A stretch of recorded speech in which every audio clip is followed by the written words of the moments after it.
The badge rested on the mantelpiece of the Douglas household like a miniature sun, polished, gleaming, and placed upon a carved wooden stand. It was more than medal and emblem. It represented a lifetime of service, sacrifice, and the kind of discipline that shaped nations. That badge belonged to General Marcus Douglas, a man whose very name caused cadets to stiffen and junior officers to think twice before speaking. Tall, measured, and unshakably calm, he had spent 32 years in uniform. To civilians, he was a decorated hero.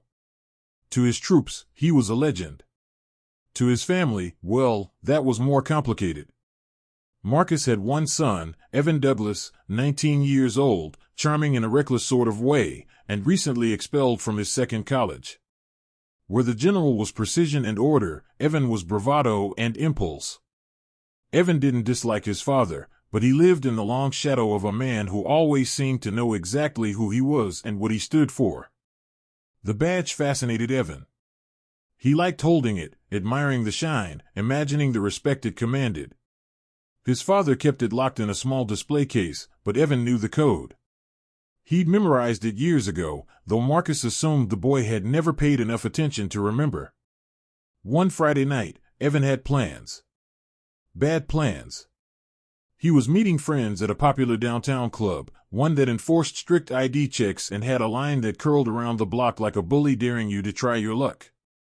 Everyone knew the bouncers that didn't care whether your parents had money or held political positions.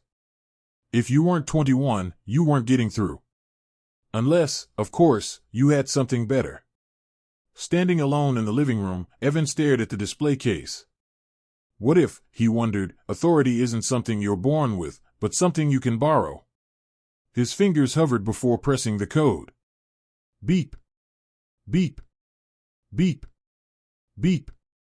The lock clicked open. He lifted the badge. It felt heavier than he expected, almost as if it were reminding him of all the values attached to it. But Evan wasn't hearing any warnings. What he heard instead was the imagined sound of admiration from friends and strangers once they saw whose son he was. The club lights painted the sidewalk in neon colors as Evan and his friends approached. The line was long, the night loud, the air pulsing with the beat from inside. The bouncer, a massive man with a shaved head and arms like tree trunks, looked him over. IDs, he said. Evan didn't reach for his wallet. Instead, he smoothly pulled out the shining Army Chief badge and held it forward with a casual confidence that did not belong to him. My father's on call tonight, he said loudly enough for those nearby to hear. And he told me to let you know that if his son has trouble getting into a club on a Friday night, there'll be a conversation. The bouncer's eyebrows lifted. Around them, people whispered. Is that a military badge? Is he really the general's son? Damn, must be nice. Evan soaked in the attention like sunlight. The bouncer stepped back, not because he believed the kid's ridiculous story, but because he didn't want conflict with someone who might have connections he wasn't prepared to fight with. After all, military authority was tricky. Better to avoid the risk. Go inside, the bouncer muttered. Evan walked in like a prince. Inside, his friends cheered and slapped his back. He ordered drinks, bragged loudly, showed off the badge half a dozen times, and told different people various exaggerated versions of who he was. By the end of the night, half the club believed General Marcus Douglas himself had personally called ahead. But good things built on lies rarely survive sunrise. Someone recorded Evan flashing the badge. Someone else posted it online. And someone, perhaps out of jealousy, perhaps out of respect for the military, tags an official account asking whether this is appropriate behavior for the son of the highest-ranking officer in the region. By morning, the video had thousands of views. By noon, tens of thousands. And by the time General Marcus saw it, the man who had remained calm through battlefield explosions, political storms, and military negotiations felt a rare, sharp fury rise inside him. Misusing military authority was no joke. Displaying a restricted badge in public was worse. Implying the army would intimidate nightclub workers was a violation of every code Marcus had ever lived by. But instead of yelling, he made a phone call. A very important one. And that call set off a chain of events no one, least of all Evan, was prepared for. Because General Marcus Douglas chose not to discipline his son inside the privacy of their home. He chose to let the law handle it. And the law, on this particular day, wore a black robe, a sharp tongue, and a reputation for tearing arrogance into shreds. Her name? Judge Judy. The courtroom wasn't particularly large, but it carried an atmosphere of quiet intensity. The cameras were set, the audience benches filled, and the staff moved with professional precision. Judge Judy's show was known for justice delivered with razor-sharp honesty and no tolerance for nonsense. Evan had seen clips of her online, but he never imagined he'd stand in front of her. He fidgeted with his shirt collar as he waited. His father sat behind him, stone-faced, arms folded, unreadable. Not angry, not disappointed, just cold in a way Evan had never experienced. General Marcus wasn't there to defend his son. He was there to watch him face consequences. When Judge Judy entered, the room rose. She sat, adjusted her glasses, and glanced at the file in front of her. "Good morning," she said sharply. "Let's get one thing straight before we begin. I don't like people who waste my time, and I really don't like people who disrespect institutions they don't understand." Evan swallowed hard. His case had been filed not as a criminal trial, but as a civil action brought forth by the nightclub bouncer, who claimed emotional distress, misuse of authority, and attempted intimidation. It was a legal strategy General Marcus himself suggested, one that ensured the entire situation would be handled publicly, with accountability that couldn't be swept under any rug. "Mr. Douglas," Judge Judy began, flipping through papers, "I understand you used your father's military badge to gain illegal access to a club and intimidate an employee. Is that correct?" Evan hesitated. "Well, I didn't intimidate anyone. It was just..." She cut him off like a blade slicing through air. "I didn't ask for your interpretation. I asked if you did it." The courtroom was dead silent. Yes," Evan muttered. "I did." Judge Judy leaned forward. "Hold up the badge you used." He did. "How did you get it?" she asked. "My dad." "I'm not asking what family he belongs to. I'm asking how the badge left its display case and ended up in your hands." "I borrowed it." "You stole it," she corrected immediately. Evan opened his mouth, but she threw up a hand. "Don't talk. Every time you open your mouth, I lose IQ points." The audience stifled laughter. Even General Marcus' eyebrows twitched. Judge Judy continued, "Let me explain something. There are two types of people who anger me, those who think laws don't apply to them, and those who believe someone else's accomplishments give them power they did not earn." Her eyes burned into Evan like searchlights. "You're both." Evan felt a shiver crawl down his spine. "Now," she said, gesturing to the bouncer, "this gentleman claims you threatened him by invoking military authority. Is that correct, sir?" The bouncer nodded. "Yes, Your Honor. I didn't want trouble with the Army. If the kid was who he said he was, refusing him could have cost me my job." Judge Judy turned back to Evan. "You understand that? You didn't just lie. You didn't just misuse a badge. You weaponized someone else's reputation. You humiliated an honest worker doing his job." Evan lowered his gaze. "Do you have anything to say?" she asked. I was stupid," he whispered. "Correct," she said crisply. "But stupidity alone isn't enough to excuse this." Then she shifted her gaze to General Marcus. "General, do you wish to add anything?" Evan turned. Part of him expected his father to soften the blow, to step in as the respected figure he was and defend his only child. But the general simply said, "No, Your Honor. The court should handle him as it sees fit." Evan's heart dropped. Judge Judy nodded. "Good," she said. "Very good." She closed the file. "Mr. Douglas, you're not walking out of here with a slap on the wrist. That would teach you nothing. I'm issuing a sentence that will make sure you understand exactly how heavy that badge really is. The room leaned forward. Evan's nerves buzzed like live wires. Judge Judy raised her gavel. Here's my ruling. What she said next made the entire courtroom gasp.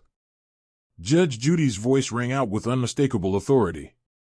Mr. Douglas, I sentence you to 600 hours of community service at a veterans rehabilitation facility where you will work directly with injured soldiers, many younger than your father was when he earned that badge you mocked. Evan's mouth fell open. 600 hours. That is not negotiable, she added. But that is not the part of the sentence that matters. The courtroom bristled with anticipation.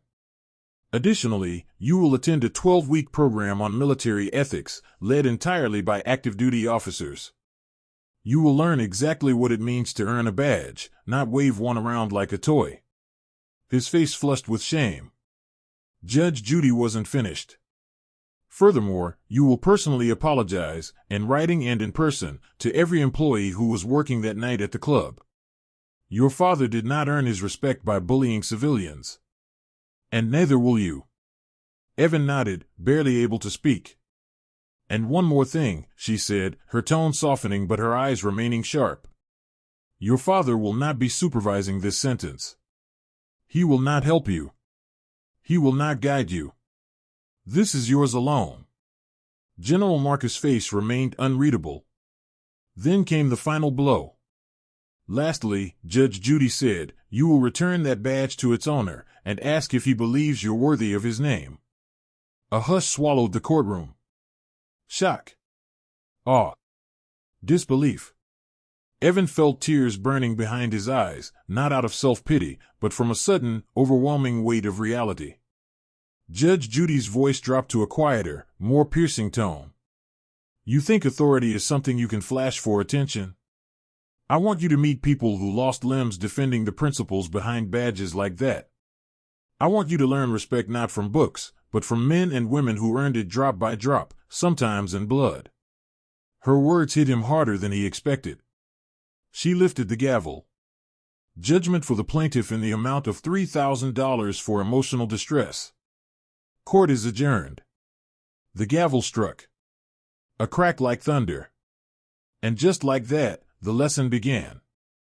Evan stood frozen, the world spinning around him. Reporters rushed forward. Cameras flashed. Producers whispered among themselves about the explosive episode they had just filmed. But the moment Evan turned toward his father, he knew the real reckoning waited outside the courtroom. General Marcus approached slowly. Dad. I'm sorry, Evan whispered. The general looked at him with a calm, measured expression, not angry, not disappointed, but profoundly serious. You don't apologize to me, Marcus said. You apologize to every soldier who might have died earning the respect you threw around last night. Evan swallowed hard. Come on, Marcus said. Let's go home. You have a long 12 weeks ahead. But what Evan didn't know then was that the 12 weeks would change him more than any punishment ever could. Evan's first day at the Veterans Rehabilitation Center was nothing like he expected. He thought he'd be sweeping floors or filing papers. Instead, the coordinator, a former Marine named Caldwell, handed him a clipboard. You're helping with physical therapy support. Don't worry, you won't be doing medical work. You'll assist, observe, and learn. Evan nodded timidly. The facility was filled with men and women of all ages. Some were missing legs. Others had burns or injuries that couldn't be seen but weighed heavily on their expressions. What struck Evan most was that many of them were younger than he was. On his second day, he met Corporal Jenna Ramirez, a woman in her mid-20s who had lost her left leg to an IED explosion. You're the kid from TV, she said casually. Evan felt his face burn. Yeah, that's me. She shrugged. People screw up. But you're here. Just make it count. And he did. He learned how difficult it was for a soldier to relearn how to walk. How painful therapy sessions were. How much strength, mentally and physically, was needed just to perform basic tasks. He learned humility. He learned gratitude. He learned that respect isn't something inherited, it's something earned. Every day, Evan showed up early and left late. He listened. He helped. He learned the stories behind every scar, every injury, every badge earned the hard way. Sometimes, when he returned home exhausted, he found his father sitting silently in the living room. Marcus didn't lecture. He didn't scold. He simply asked, "What did you learn today?"